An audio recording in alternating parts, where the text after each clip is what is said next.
Hello, hello, and welcome to Crosstalk, the show where the GM sits down with one of their players to discuss the background and the world building surrounding them. In this episode, I'm joined by Val. Hello, how are you? Good, tired a little bit, but here we are. There you go. Perfect. And let's just roll on into the story behind and of Marla'vour. So, let's just start off with the same question I always give. Let's just get a quick rundown of the character. What were they before the story even kind of started? So Marla'vour,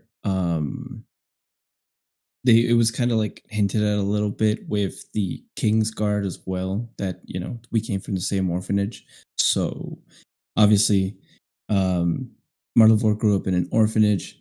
My kind of like idea as to why that is just like in a society of elves, a half elf is like less wanted. So maybe his family didn't want him and they left him at an orphanage.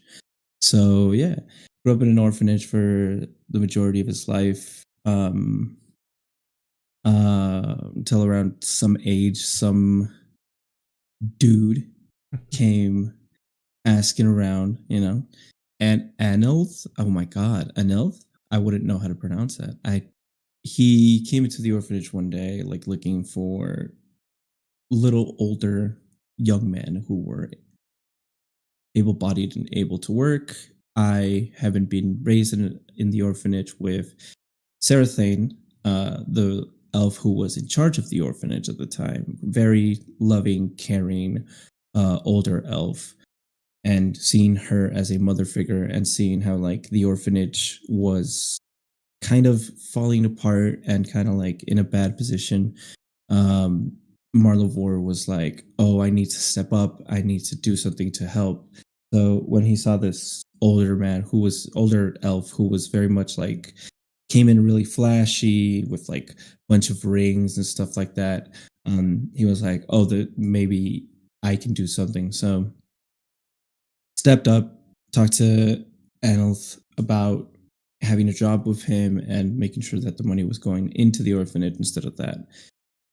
And that's where I got access to the underground because at that time, he was the one that was in charge of running the underground fighting ring, coliseum, whatever you want to call it.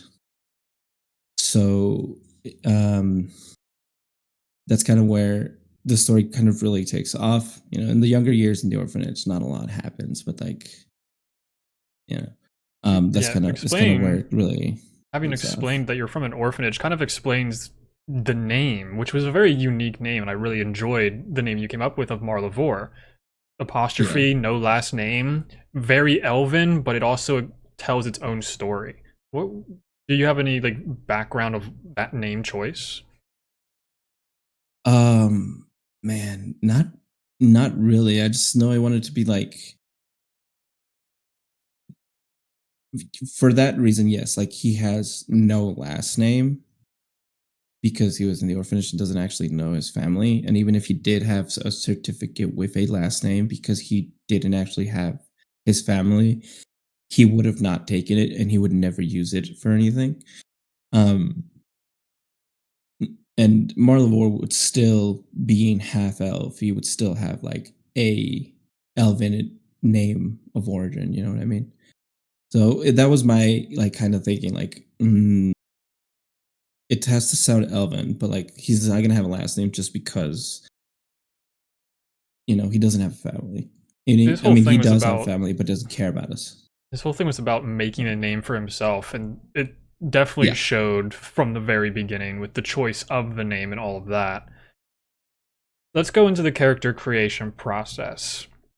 You've been in Teleon, you've done a couple other mini series, but knowing that this was going to be a short series at a pretty high level and considering the time period, did that change any of your thought process of what levels you were going to do in what classes, which you were one of the only there was two people that went one class all the way through. So why the class and everything about it?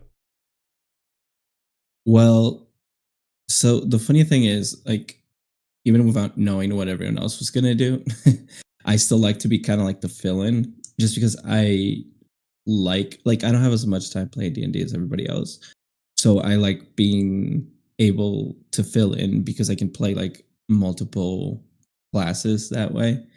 Because I want to play every class at some point. I want to be able to have said I've played every class.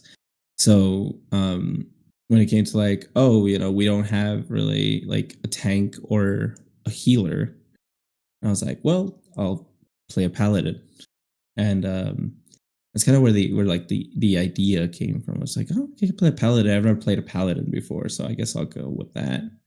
Um, as for like the the like during the character creation, I looked at all the paladin like vows once I figured like, yeah, I'm gonna play paladin, and the only one that really like piqued my interest just because it's not like I feel like it's not seen as Hmm. often was the Oath of the Crown, which is what Yeah, I it's took. also a not religious So subclass, which is a whole other yes, level to Marla'vour of just them not being religious as well. yeah, yeah.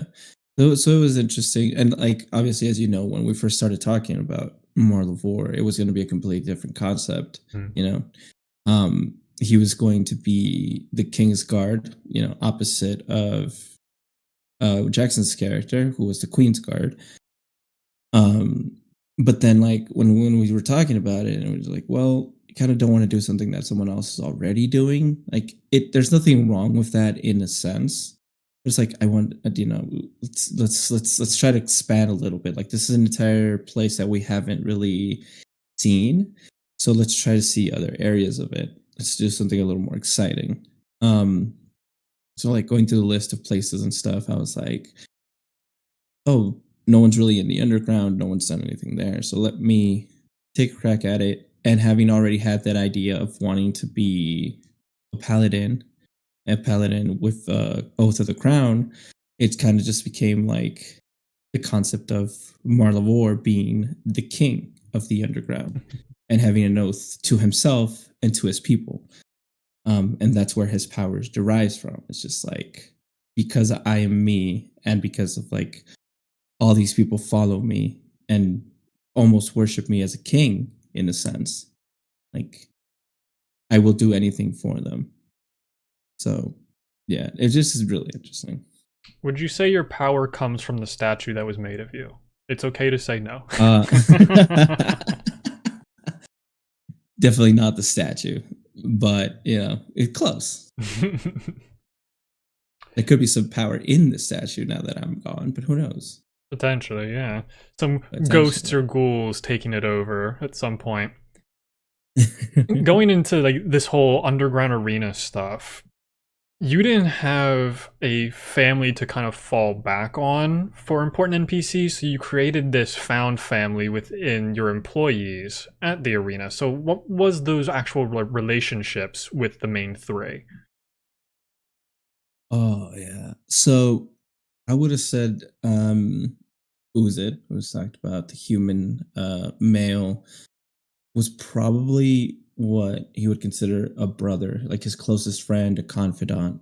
Um, he, when Marla'vour first got into the arena, he was already there. There were probably about, I don't know, maybe a couple years apart. I always imagined it was being a little bit older, Hmm. but not by much, maybe like a year or two. But like he kind of when he first got there, he just kind of took him under his wing because being half elf and being raised in an orphanage, at a young age, he wasn't necessarily very strong. So being thrown into a coliseum or into a fighting ring was not necessarily very a good thing. He didn't know how to fight. He didn't have strength when he first got in there. Um, so it was definitely very, very tough for him. So Uzet kind of like took him under his wing, and they very quickly became best friends. And as the years progressed, that relationship got stronger. And it's like we're brothers. As being like from an orphanage, like everyone's your brother, but he's like we are brothers. Then turning into your right hand man Rosk, after everything. yeah, yeah, yeah. Like he's the the most trusted amongst the three individuals for sure. Not the brightest, but No. But he's got some good advice sometimes, you know. yeah, Rosk is the one Rosk, on I'm the other very interested hand, in. yeah, Rosk came a bit later. Um, he kind of does his own thing. He's kind of like still cares for him and still very like family, like very trusted. Um, but he's also kind of like that weird cousin that you have no idea what he's doing. You know what I mean? Like he'll just come back one day and be like, you'll never guess what I did," and just tell you the craziest fucking story. Um, but Rusk, more like just because he keeps to himself. Obviously he's no like he has his own. Well, they they kind of got their own thing going on, their own plans and stuff like that. Yeah, you're not the only boss And that even Rosk though, has, which is also quite yeah, scary. yes, um, and well, like I said, they do trust him and they do have some like confidence in him. I feel like Marla'vour, especially in the later years of like being a little bit more paranoid with everything, which we can get into that later. Um, Started probably keeping his distance from Rosk just because of how like quiet and shady about their extracurriculars they were. At some point, Marla'vour would try to like distance himself from him. Mm-hmm.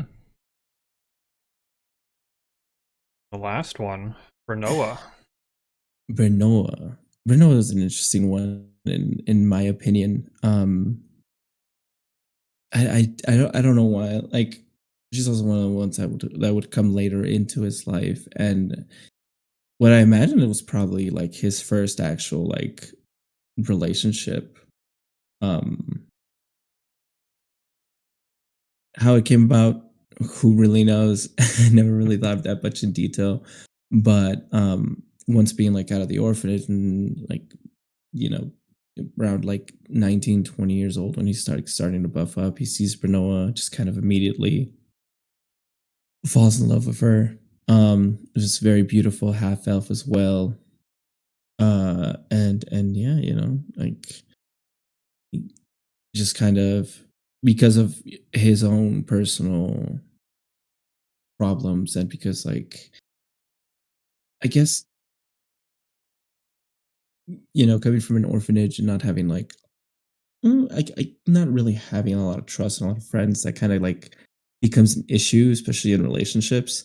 So they're very on again, off again type of thing. Like they care for each other, and you know they.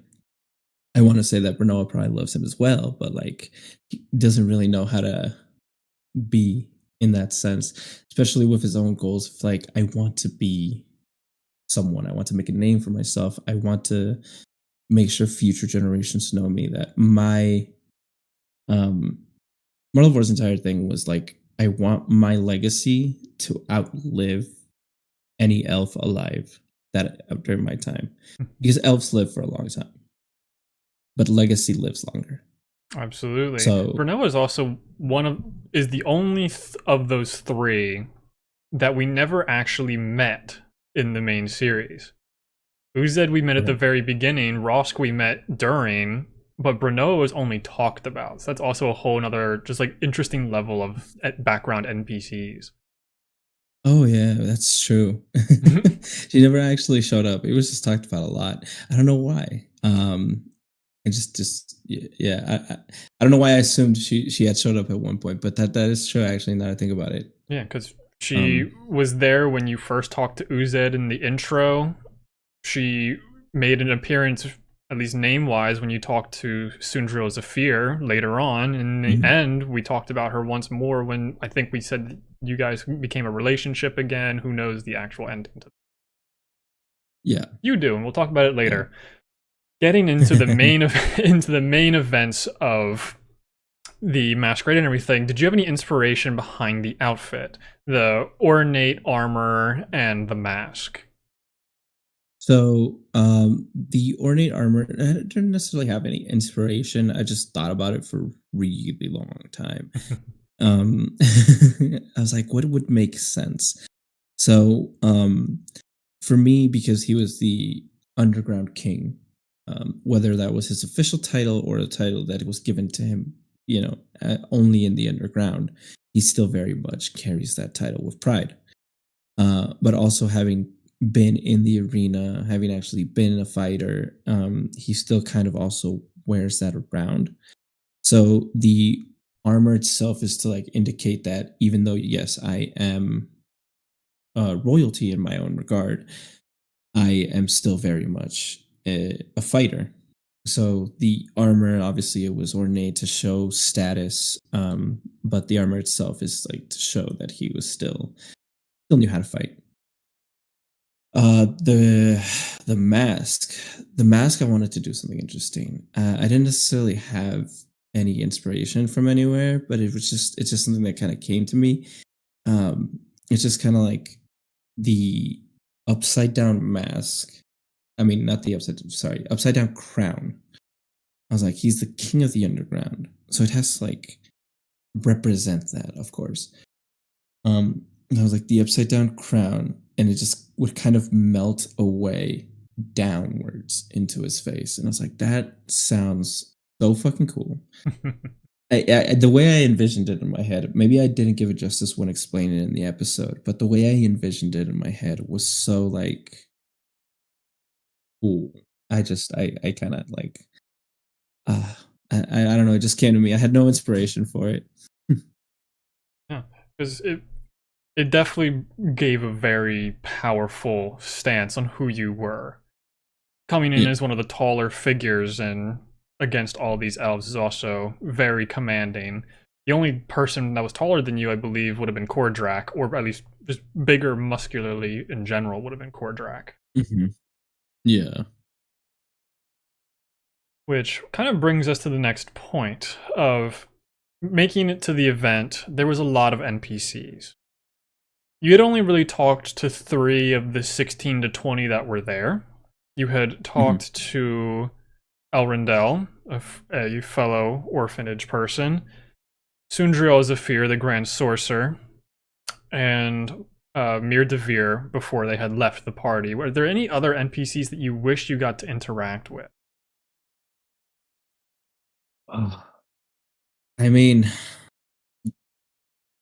um, there was so many, but um,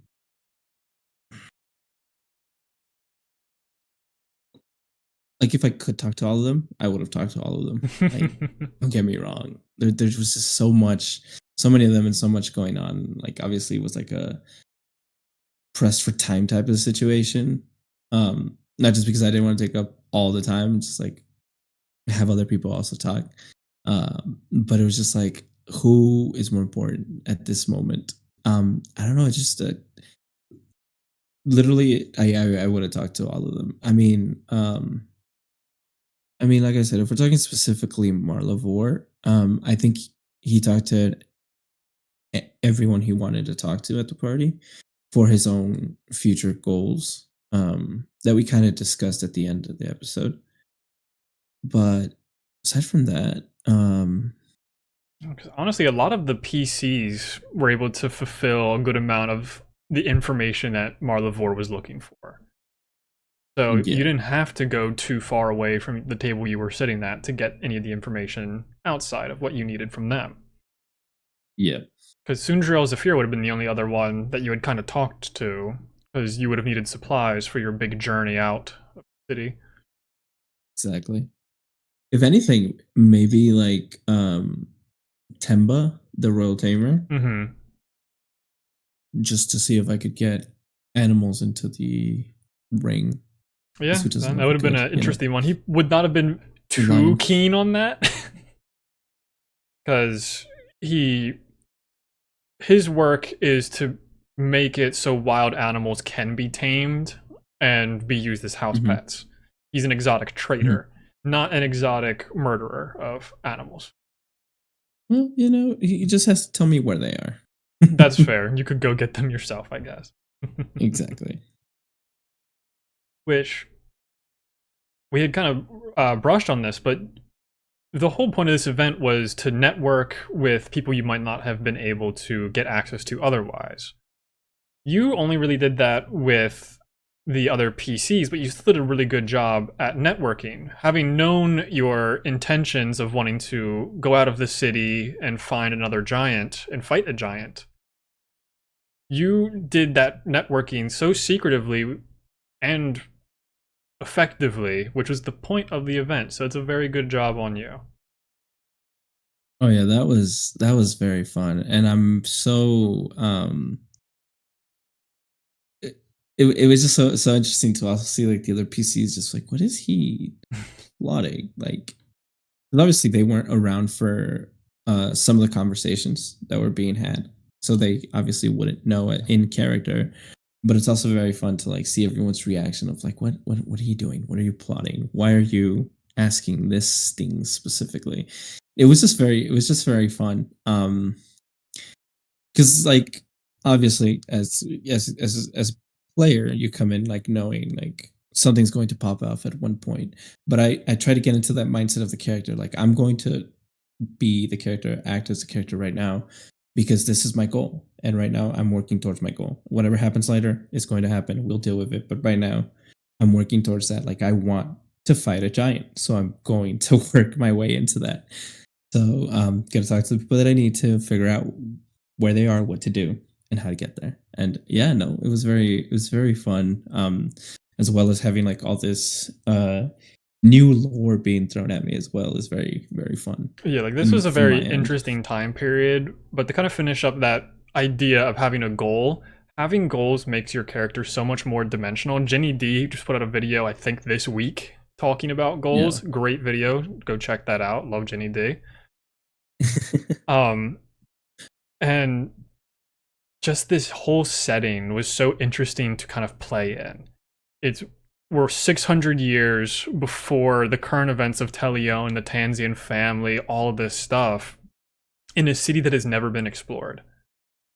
So it was a great time working with history instead. It's less Yeah. working at the city, it's more working history, which there's so much lore in Telion that's just never been worked out. So it's such a good experience being able to do that and having such a great crew to help me with it. Yeah. It'll definitely be fun to actually come here in Telion and like see if there's any remnants of like what we did or anything. Or just like how the city's changed in general, because this was a relatively tall city That back too. then. Like this city was incredibly magically advanced back then, but imagine what it is 600 years later. Yeah, no, it'll definitely be very fun. I can't wait to get here. We have a while, but you know we'll Yeah, get to we that when have we some get to time. it. Yes, this is the next big point. When Elixir, or I should say Jackson, started probing into Rosk's mind, what was that process for you, Val? What was kind of going through your head? It's like, oh shit.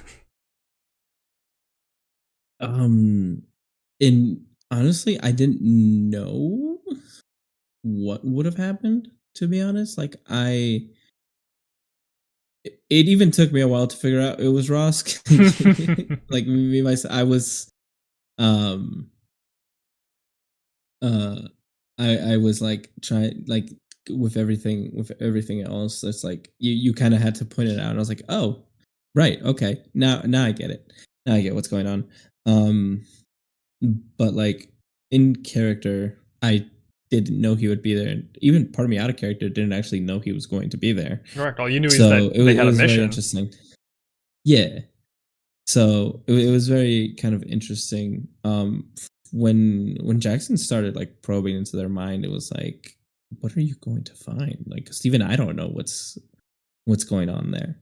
I would say I was like, it wasn't necessarily an oh shit moment. It was just like, well, now I want to know too. It's like, oh, you're doing my job for me. Perfect. Yeah. Which ended up not being really anything. Surprise, Well, we can't surprise. we can't say anything. It was a red herring. which there was several Yeah. that were kind of thrown out there. So before the lightning strike and the events of the first combat, who did you think, either being Marla'vour or was Val, who did you think was going to be one of the issue people at this event? It really could have been anyone. I mean, I didn't know what was going to happen. Um, I didn't know what was going to happen. I knew something was going to happen because as a player coming to like a mini series like this, you know something's going to go down. But I had like a couple of suspicions. I don't know why, and I ended up being right. I thought of the orb of magics first. It was just kind of like, what is their deal? And I mean, come on, she turned down Marla'vour. Like, that's already suspicious enough. You know what I mean? They're not a very sexual person, so they just don't see anything like that. Anyway, yeah. In my mind, it was also like, who is the most powerful in the room? It's a very interesting way to look at it, because we had other people easily taking the bait on Kordrak, which Yeah.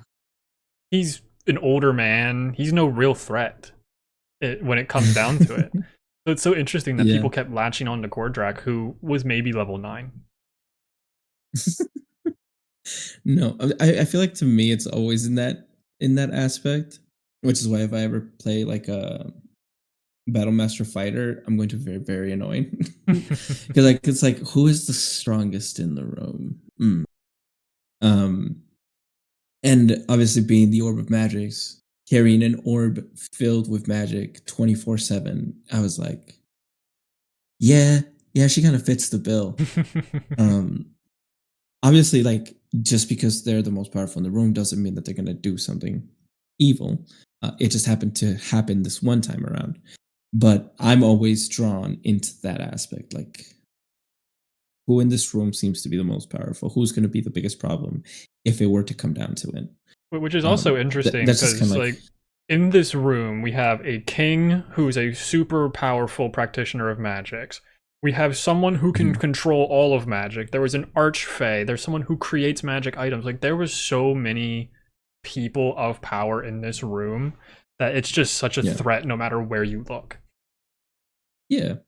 And I guess in my mind, it was just like raw power. Because yeah, the king is like a powerful practitioner, as you said, but like you can kind of, like, I feel like you can kind of get to that level. You know what I mean? Mhm. Like it wouldn't have been, it would have been tough, but it wouldn't have been like ridiculously tough. If you were to do something, and as we also know, the king and the queen are also very caring for their people. So it was like, it can't be them. Yeah, plus their name has to live um, on 600 years later. yep. The maybe the another person who obviously like I probably would have thought of but didn't actually have time to like talk to would have been the um like you said, the person who like can control magic, the weave, what do you call it? Nexus Weaver, the one that was at your table, Nexus Rin to Weaver. Rin. Yeah. He was also another one, but like being at the table and like after like someone talked to him, I think, right? Yeah, like she was We had a very short cordial conversation. at the table. Yeah. I don't know. She didn't really strike me like that. So I was like, I'll go see elsewhere. Because those probably would have been my ideal, like, oh, who it could be type stuff. Yeah. And like the Mir Devere character is such an interesting one because they didn't interact with many people. They tried their hardest not to converse themselves too far. Yet I knew that they were the ultimate bad guy. Trying to figure out how to make them into that bad guy seamlessly was a very interesting struggle to have in the whole storyline that I had written. Which, Yeah. in the storyline, you guys were supposed to run from this first combat, but obviously that didn't happen because of Marla'vour. So this combat, let's just run through like your thoughts on it. It was a wild combat which was supposed to overwhelm you all, and force you to leave. There were many exits, but you started off the rip by saying, everyone stays near me. And I had to sit there looking at my notes going, fighting through this now. Yeah. It got to a point where I thought maybe we should have ran because Jackson's character went down. I think Olivia's character went down. I think At one Farandul point? stayed up the entire time, but Jackson's character got bullied. Yes. So yeah. It got to a point where I was like, oh, maybe we should have ran. But at the beginning, obviously, I was playing very into character. And Marla'vour's first instinct would have been to make a spectacle of it. Yeah, you So can't when throw a everything was challenge at happening, an arena fighter. exactly. So when everything started going down, I just went into the center and I'm like, nobody fucking leaves until I say we can leave. And I mean, it was so in character that I was just like, I can't, like if I had to, obviously I could have gotten rid of it and we could have walked away. If it would have gotten that bad. But I yeah, that was just my first thought. It was just like this is what I'm doing. This is what we're doing now. Um Yeah, Ever since I saw the ability, also it was just kind of like it just fits his character so much. Um to just it's kind of like that scene from Spider-Man. It's like I got you here for 3 minutes. you're in here for 3 minutes. Yeah, it's just that combat was hard. Like, there's no ifs, ands, or Yes. buts. It was going to be a hard combat no matter how it landed. Because I was able to Mhm. use these magical spells, yet still allow everyone to show off what they can do. In a miniseries based around characters that are very combat driven, you don't want to just have roleplay the entire time. So if you guys would have just left, we would have seen basically none of what you guys were actually capable of doing, which kind of just sucks. So being Yeah. able for mainly Marla'vour and Elias to just pop off during that combat gave you guys that moment to shine outside of just talking to people. Yeah. And like for that same reason, because obviously at that point you didn't know how it was going to end. Correct. And obviously we'll get to that, how it ended. But I think it was very good that it did end up going this way because we did at the end of the day end up having one big, very difficult combat. Yeah. Where we actually all were able to show off a little bit of like what our characters can do.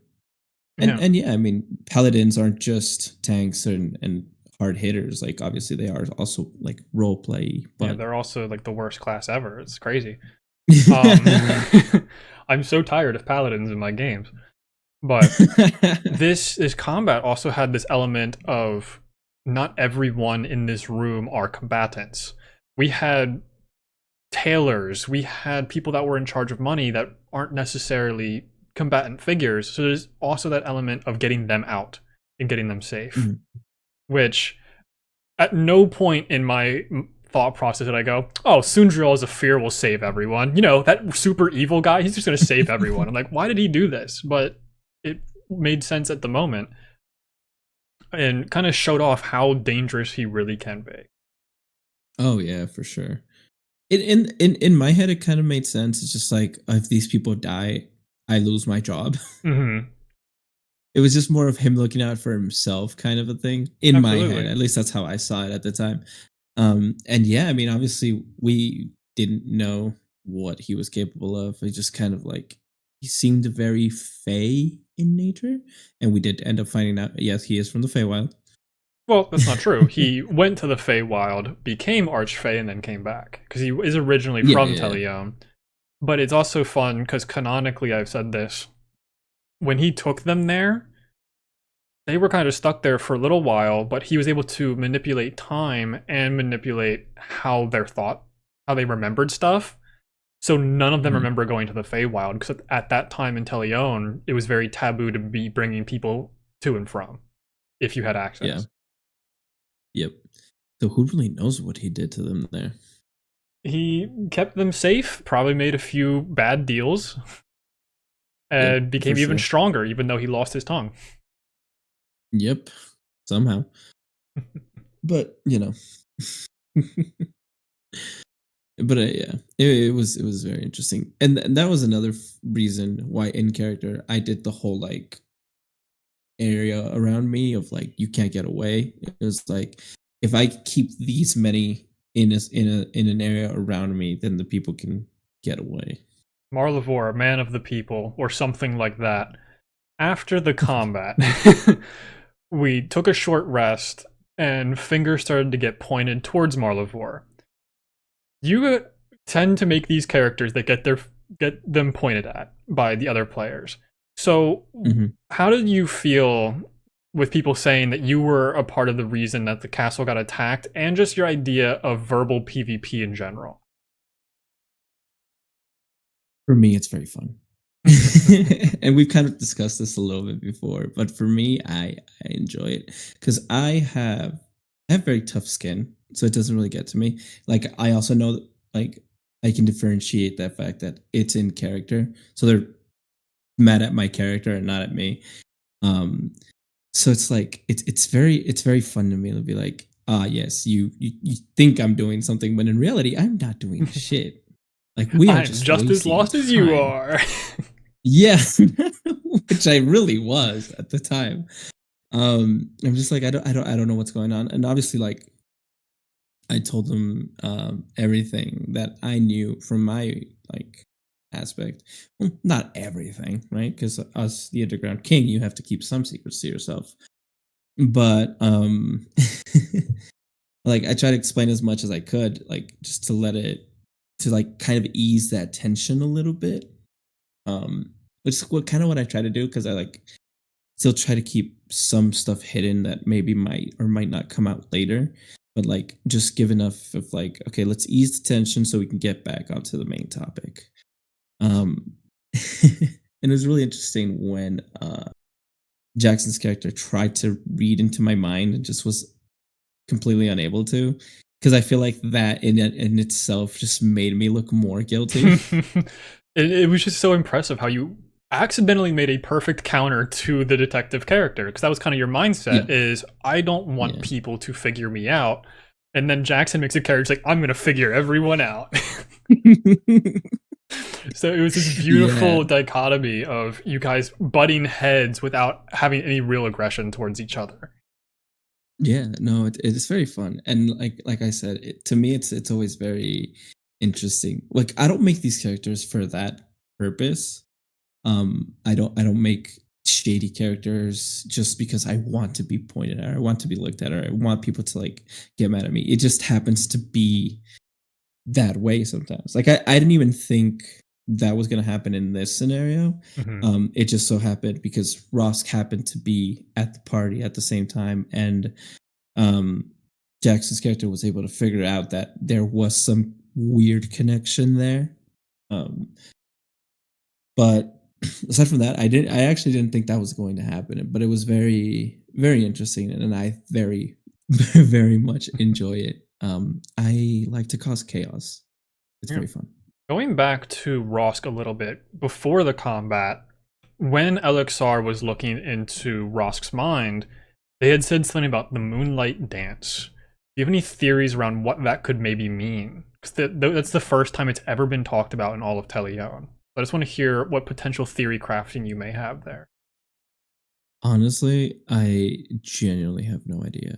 Like, I wish I could tell you I had some inkling of to what it was. I have no clue because, like, I could come up with theories day and night, and then you always you always come up with something completely out of the blue. It's something completely like unrelated. I'm like, oh, that makes sense. And what I thought was absolutely just completely wrong. Um, but I don't know what it means. I wish I did, Man, and neither do I, if I ever because figure it I out, said it'll be it very fun. completely improv. I was like, ooh, this would be really cool if they have this like secondary organization or something like that that they're also working for. Like, I don't know anything about this. I was like, that just sounds like a really It cool just name. yeah. Yeah. It just yeah. Like I think I stopped trying to figure you out when like after the museum thing because we all thought it was going to be Cizala Hmm. for some reason. I'm like, oh, it makes sense. Like maybe he found the grave, maybe he found the armor, something like that. Like, oh, that makes sense. It'll be Cizala. And there's like, no, That'd be too definitely not. I was easy. like, okay, yeah, yeah. I was like, oh, shit. Yeah, Suzala has so Which in many the end, other plans that he just doesn't care about you all right yeah. now. Which in the end, it made sense for it to not be Cizala and for it to be the family. And I was like, okay, it makes sense, but fuck. Because That was theory when I was crafting's like, not I'm a gonna bad stop thing. trying to figure it out. Yeah, no, it's fun. It is. But that was also my moment of like, it I can't figure you out. I can't figure you out. Because every time I come up with a theory, it's nowhere near to what you either already have in mind or what you end up coming up with at the end of the day. Yeah, because it does. Theory crafting has this weird meta level where it's like, oh, they're close. I could probably change it, but then that takes away from all the work you guys do in the theory crafting. Yeah. So it's like it's a catch 22 of if you tell me your theories, I then have to be like, oh yeah, that's definitely not it, and obviously lie or change Yeah. it, which also just feels shitty. Yeah. No, that's fair. But it is fun to try to like the theory craft and everything. Um I didn't do a lot of it in this one because it was like very short and the amount of lore that was thrown at us in that short amount of time was a lot. So I was like And it's a lot of processing lore it that still. very little of it still kind of matters this much later into the main series.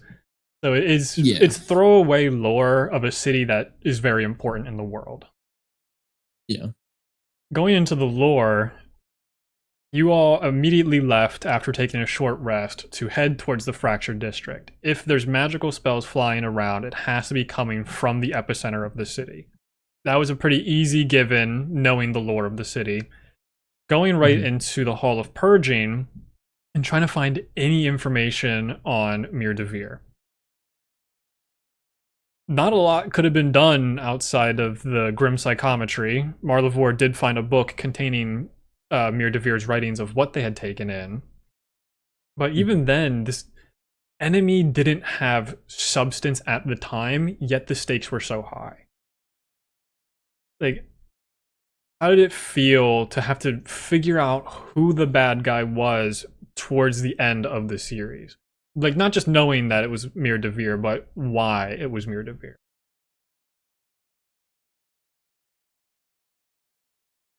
I feel like until we actually talked to her, it wasn't really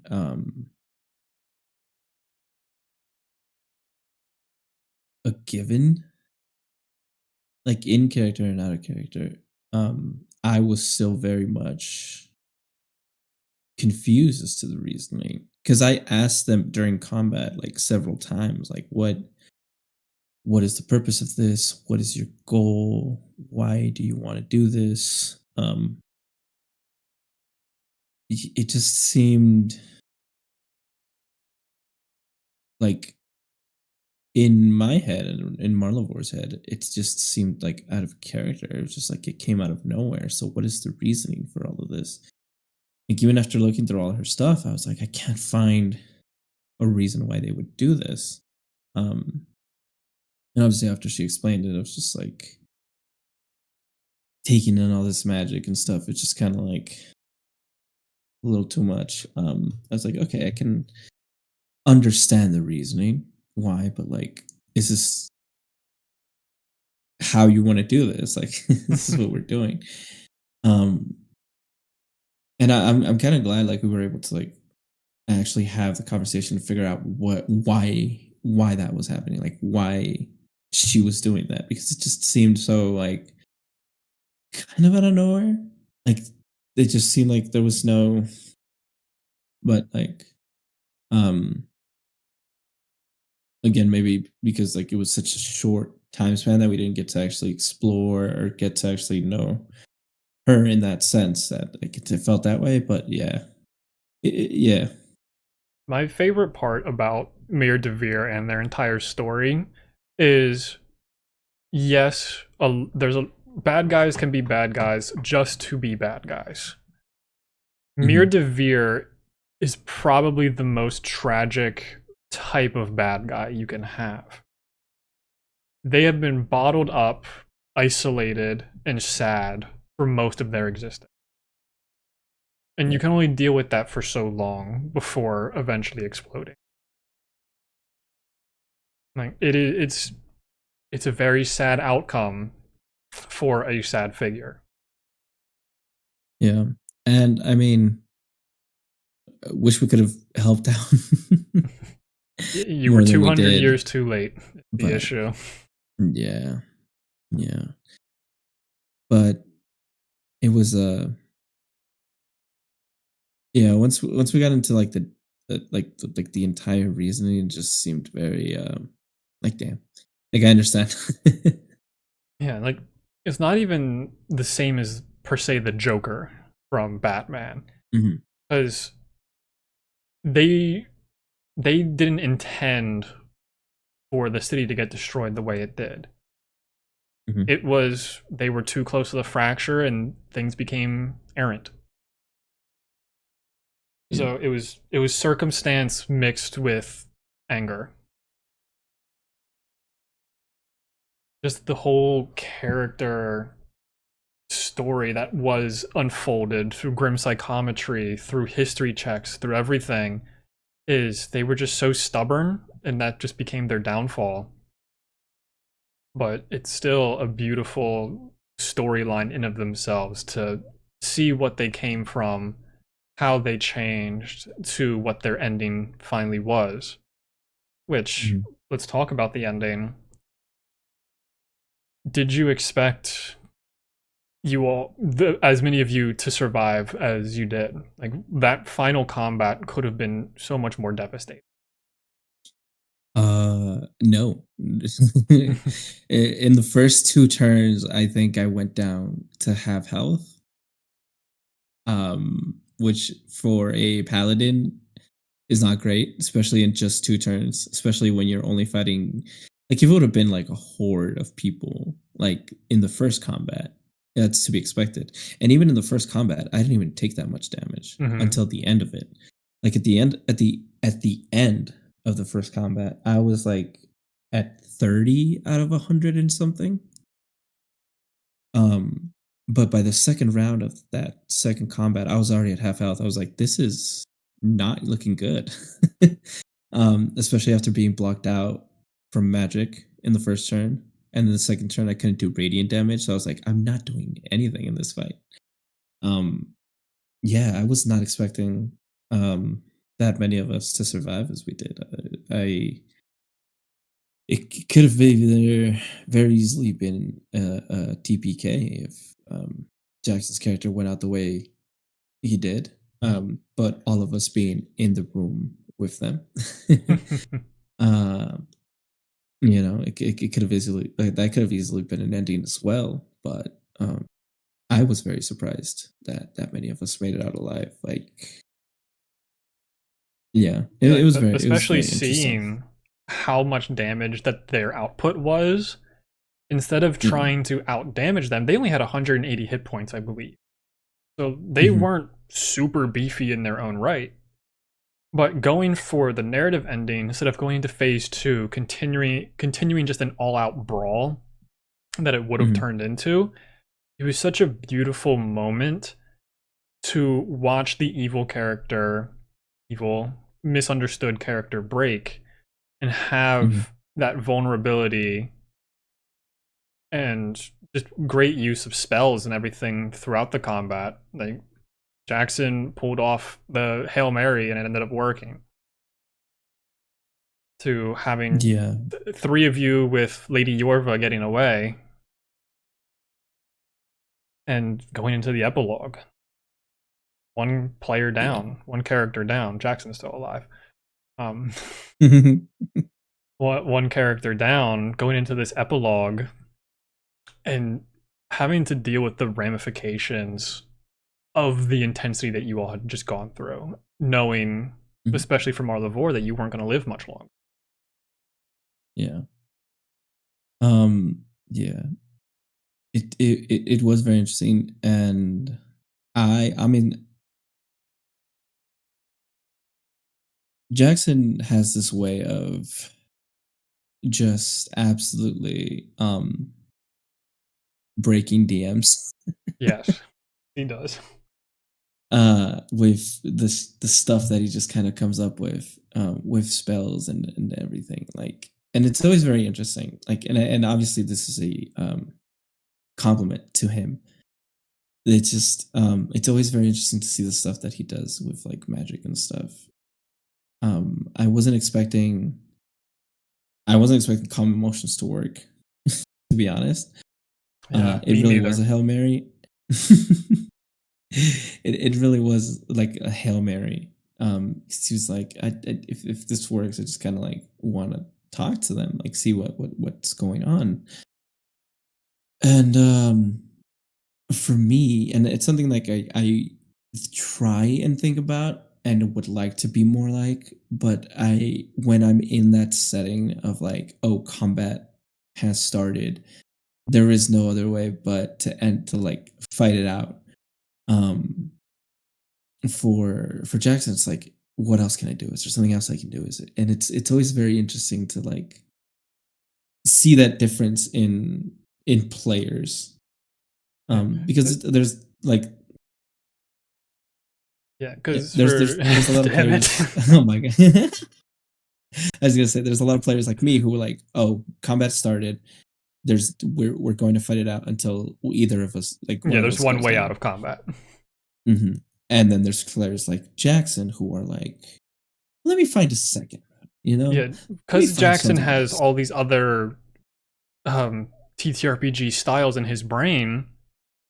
He has been able to work around min maxing where min is the better part. He focuses not on the Hmm. strengths of his characters, but the weakness and how to make them into strengths. He's like, yes, I Yeah, make my character squishy because I want to find a workaround. I don't want my character to just be hit points. yeah, and I really admire that about Jackson. Honestly, it stresses me out sometimes when you're DMing and trying not to kill him. Because Yeah. it was something similar with Junebug. Um, very squishy. Like I think 50 hit point max for like 14th level. I was like, I'm trying not to kill you, but yeah, I admire that a lot about Jackson. It's so very interesting. So it is very fun. As for like the ending itself, yeah, I mean, I feel like Marla'vour didn't necessarily like grieve his character that much for dying. Like obviously he was grateful as like and revered him in a way for like being able to put an end to it. But like he didn't necessarily know Jackson's character. I'm so bad. What was his name? Elixir. Elixir, yes. He didn't really know Elixir that well. So it was like not necessarily going to grieve, but like after everything that happened, and you know, I do revere him because he was able to put an end to it in a different type of way. It kind of almost like opened his eyes, which is why like at the end I did say like, oh, he goes back to oh my god, on my brain, Renoa. It would go back to Brenoa and stuff like that, and just kind of like really see that like, oh, I can do things. Maybe I can do things differently than just all out brawl. Um, and obviously revere him just because he was able to put an end to it and have him also walk away. I think that was his like as dangerous as his life has been and stuff like that. I think that was Marla'vour's first actual brush with death, where he was that close to realizing like this is an opponent that I might not be able to beat. It's like you've been So it beaten really close set to everything death, into but perspective. having this whole experience is a Yes. whole different story. Yeah. It's one thing when you know that it's a show and it's entertainment. Right there at that moment, it was like nobody's watching, nobody will see what happens, and if I go down, I'm going down. So, yeah. Marla'vour still theoretically lives on within his little ring of mind shielding. So we might see him again in the much later future. But That was very interesting. yeah. Just a quick note because I didn't know that when I got the ring of mind shielding. So, like, obviously, because of how Marla'vour took power by betraying the old god and the old king, sorry, the old king killing him in his sleep or whatever, or when he was sick or whatever, and then taking power from that and becoming very like paranoid in his later years. And I was like, yeah, he would have a ring of mind shielding. He would have something that prevents scrying. He would have all this just to like not let people into his thoughts or not let people know where he is at all times. And when I that's why I took those magic items. It didn't necessarily well, it helped a little bit with like the elixir thing of trying to like look into my mind and stuff. But like for the actual like game, it didn't those items didn't necessarily come in handy. Which I was like, I don't mind. It just makes sense for the character to have these items. They're much more And thematic when than I they were read, useful. yeah, for sure. But when I read that, when I was like looking into the entirety of what the Ring of Mind Shielding does, I was like, wait a minute. You mean if I die with this on, my soul goes in it? Yeah. Oh. So I'll have to rewatch the video to find out what I named it, because I did not write it down anywhere, because I'm really good at writing things down. But the second to last question I have is why the Hero Forge looks so different from the description that you gave for the character. Your I character mean, had a flail, and I think you said blue eyes, and the Hero Forge has brown eyes and a sword. well, yeah. I couldn't find the flail Right. mini to hold, but you know. As for the eyes, it's just I made the mini and then I wrote the description That's without fine. looking at the mini. So This was that's more kind of of a what joke happened. question, just because I kept bringing it up in other conversations. I just wanted to interview you on that question. Yeah, yeah. I always do. Well, I try not to, but like, I always have the like the image in my head of what I want the character to look like. So I try to go off and do the hero forge. But like the thing about me with hero forge is you guys can be on there for hours. I can't. After like maybe 30 minutes, I start getting bored. I'm like, I just want this to be over. And then when I go and write the description for the character that I'm going to give on like episode one or whatever, I forget what I look like. I have the image in my head as well, like still, but there's always like little details that I either have changed from the Hero Forge to that or like, yeah, just end up completely forgetting. But that's basically what happens in my head. So it's a player issue, not a skill issue. Yeah, 100%. But the final question for the interview: did you enjoy your time as the Underground King Marla'vour? Yes. Oh my god. If we could extend it somehow, I would love that because I had so much fun playing Marla'vour. I don't play high charisma characters often because I'm not very high charisma in real life. But I think I did pretty well. I think I did pretty Yeah. well. There was definitely a lot more or a lot better roleplay in session zeros that were recorded. Um, but I did have a lot of fun, and yeah, Yeah. You used maybe charisma in maybe the I'll play sense of another high charisma. presence. Correct, which is what Marla'vour is. It's just very in a town full of lithe little elves. He is very presenting. Appropriately presenting. But thank you for your time with the interview and talking about Marla'vour and the world around it. Thank you all for watching, and we will see you next time for the next crosstalk with who knows who we're going to have for that, but goodbye.